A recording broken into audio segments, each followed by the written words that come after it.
والصلاة والسلام على سيد المرسلين وعلى آله وصحبه أجمعين. سبحانك لا علم لنا إلا ما علمتنا إنك أنت العليم الحكيم. سبحانك لا فهم لنا إلا ما فهمتنا إنك أنت الجواد الكريم. وقل رب زدني علما.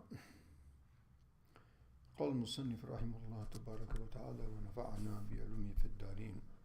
قال عن أبي مسعود عقبة بن عامر البدري الأنصاري رضي الله عنه قال قال رسول الله صلى الله عليه وسلم يؤم القوم أقرأهم لكتاب الله فإن كانوا في القراءة سواء فأعلمهم بالسنة فإن كانوا في السنة سواء فأقدمهم هجرة فإن كانوا في الهجرة سواء فأقدمهم سنا ولا يؤمن الرجل في سلطانه ولا يقعد في بيته على تكريمته إلا بإذنه. رواه Muslim. So continuing with this chapter of the giving the due regard and honor and respect to the scholars, the ulama, the kibar, the elders, and the people of virtue and distinction, and showing their preference and remaining in their company and such. So in this hadith of Uqba ibn Amr radiallahu ta'ala,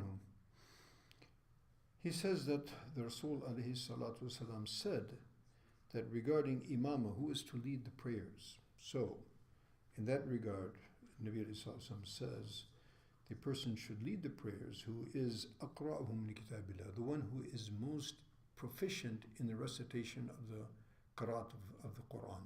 Now, previously, the most proficient in those who read the Quran were also the most proficient in understanding the meanings as well, because actually, as Abdullah ibn Umar and others mentioned, Abdullah ibn Mas'ud, for example, he says we used to learn 10 ayats of the Holy Quran, not just the letters and the words and the rules of tajweed, but they would learn what is فِيمَا فِيهِ مِنَ الْعِلْمِ وَالْعَمَلِ.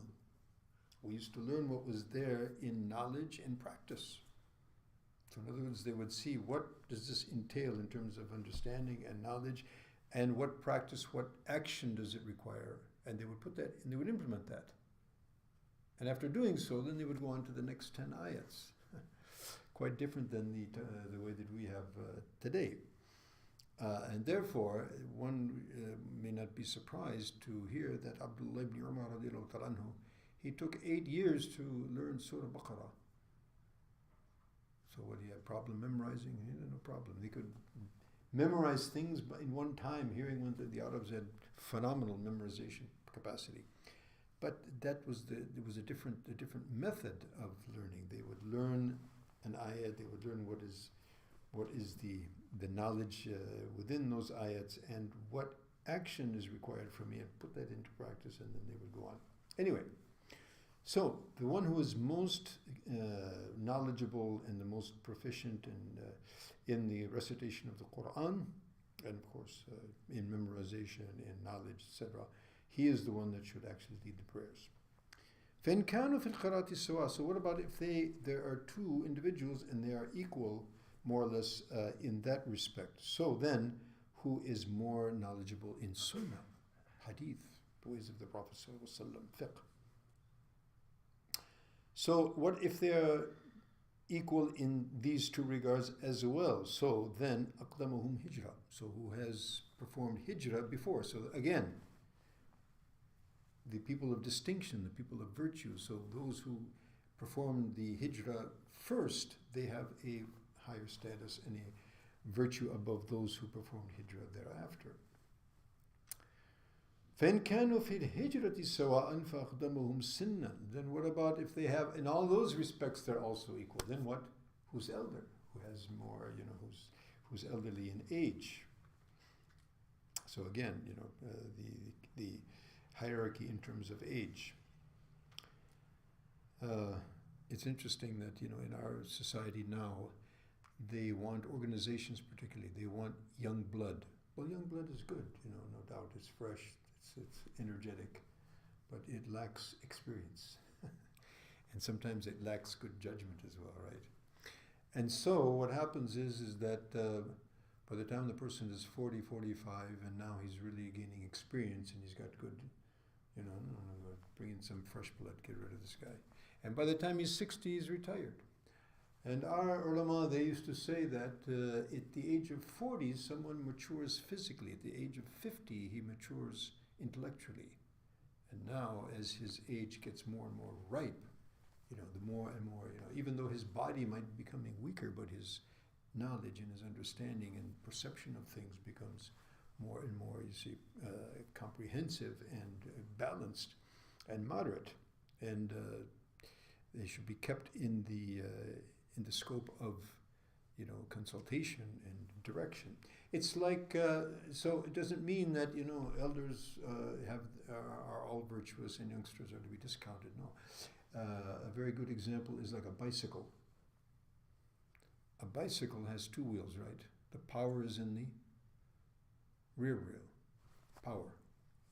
And the front wheel, no power, but steering. So suppose you have a lot of power going, but you don't have the steering, then what happens? Where does the bicycle end up? Who knows? Maybe in the ditch, maybe off the cliff. And if you just have steering and no power in the back, where do you go? Nowhere. So Allah's hikmah, that the youngsters have that, the younger people have the energy, they have the will, they have the determination, but they require the elders to steer them on the right path. So, this being the case also in the case of leading the prayers and all sorts of hierarchy. And therefore, you find that our ancestors, there wasn't a retirement age. Okay, at such and such age, you go sit down, and relax.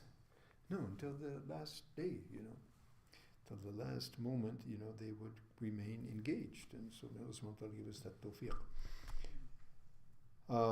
Now, another interesting aspect of this hadith.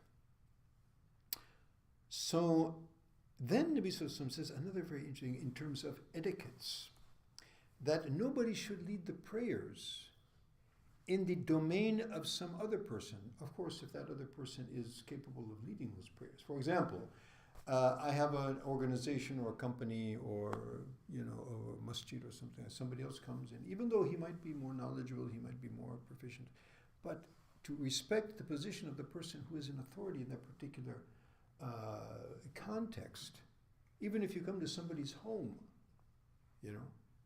then the person who is actually the head of the house, he should lead the prayers. Of course, if he says, no, there's somebody from the ulama or the qurra or somebody, then the person of the house should, put him forward if he likes.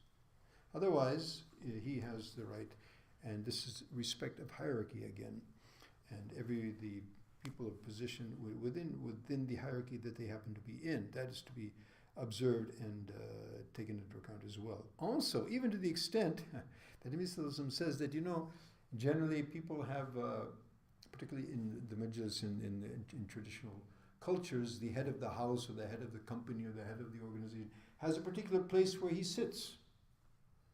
So somebody else shouldn't come and sit in that place, right?